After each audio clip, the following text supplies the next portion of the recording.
Assalamualaikum warahmatullahi wabarakatuh.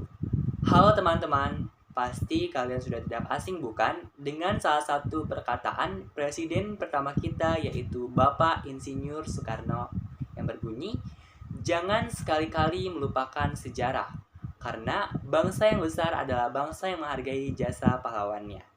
Nah, maka dari itu perkenalkan nama saya Faiz Wana Maghribi dari kelompok 4, kelas 11 MIPA 2 SMA Negeri 1 Rengas Dengklok. Di sini saya akan mempresentasikan atau menceritakan salah satu perjuangan bangsa Indonesia melawan kolonial Belanda.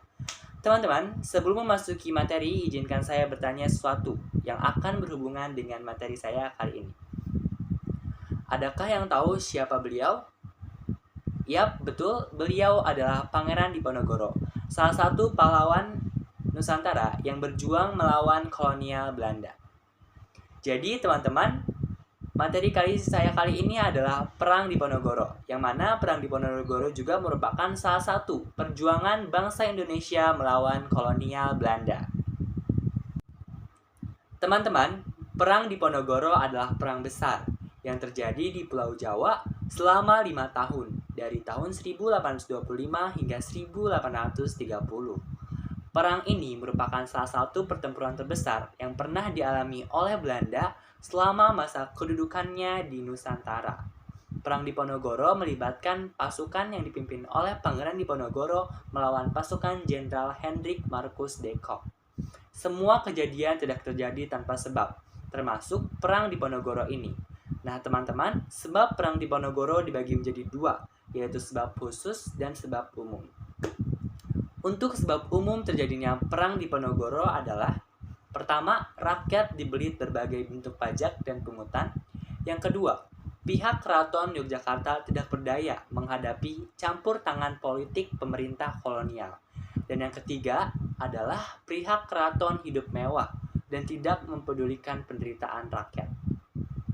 Sedangkan untuk sebab khusus terjadinya Perang Diponegoro, yang pertama adalah karena Pangeran Diponegoro tersingkir dari elit kekuasaan karena menolak berkompromi dengan pemerintah kolonial.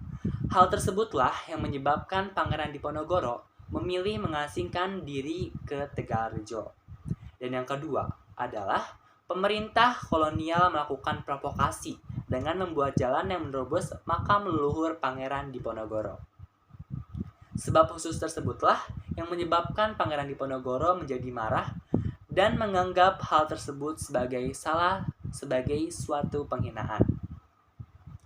Pangeran Diponegoro pun memperkuat kekuatannya dengan membangun pusat pertahanan di Selarong. Setelah hal tersebut, dukungan kepada Pangeran Diponegoro semakin banyak. Pasukan bantuan datang dari mana-mana sehingga menyebabkan pasukan Diponegoro semakin kuat.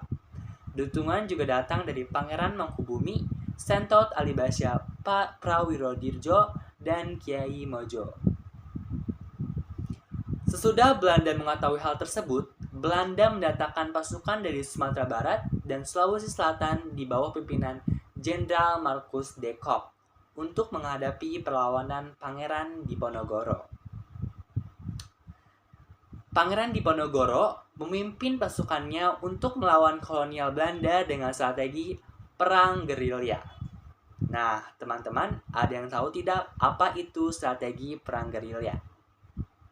Yap, perang gerilya adalah perang yang dilakukan secara sembunyi-sembunyi dan selalu berpindah-pindah dari satu tempat ke tempat lainnya dengan penuh kecepatan. Untuk mengatasi strategi perlawanan pasukan Diponegoro tersebut, Gubernur Jenderal Van der Capellen menugaskan Jenderal Marcus de Kock untuk menjalankan strategi benteng Stelsel. Strategi benteng Stelsel yaitu strategi dengan mendirikan benteng di setiap tempat yang dikuasainya, antara benteng satu dan benteng lainnya dihubungkan dengan jalan sehingga memudahkan komunikasi dan pergerakan pasukan kolonial Belanda. Strategi benteng Stelsel ini bertujuan untuk mempersempit ruang gerak pasukan Diponegoro. Setelah strategi tersebut dijalankan Belanda, pasukan Diponegoro semakin bertambah lemah. Terlebih lagi, pada tahun 1829, Kiai Mojo dan Sentot Alibasa Prawirodirjo memisahkan diri untuk tidak mendukung pasukan atau Pangeran Diponegoro. Lebahnya kedudukan pasukan Diponegoro menyebabkan Pangeran Diponegoro menerima tawaran berunding dengan Belanda di Magelang. Dalam perundingan tersebut, Belanda diwakilkan oleh Jenderal De Kock.